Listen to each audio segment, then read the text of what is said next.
Stardom Situms this week, week 10. We're starting Diontae Johnson. It doesn't get much juicier than this. A matchup against a Bengals defense that's allowing 400 yards per game, and your QB just so happens to be the best player in the league when it comes to his performance in the state of Ohio. The only thing that's held Johnson back all season, and will again on Sunday, is injuries.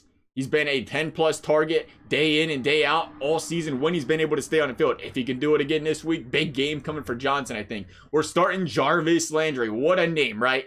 Where's he been all season? Well, I think it's time he turns things around. With OBJ out for the season, he's the lead man out there, and he saw 10 targets last week. Let's not forget about that. First time all season, and now goes up against a pitiful Texans defense in what looks to be a game that's going to shape up to be a shootout here, liking the chances here with Landry. We're sitting David Montgomery. Montgomery was a guy we clearly made a mistake on last week, saying you should start him after putting up an abysmal 2.1 yards per carry against a Titans D that just got gashed the week before, putting it plain and simple. For me, that was his chance, and he blew it.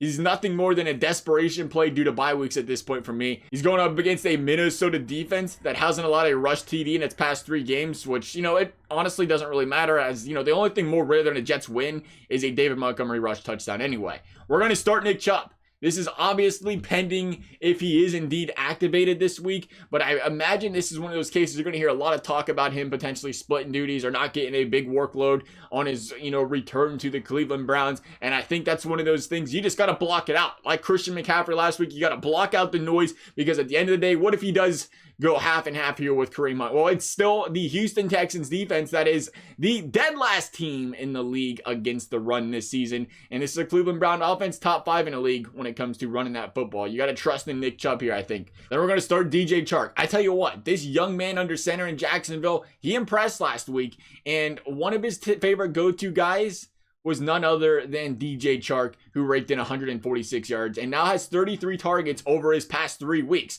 going up against a Green Bay offense that is for sure going to put up points and force this team to air the football out, liking the Chark start here as well. That's our Stardom Situms for the week. Thank you guys for watching. We'll see you next time.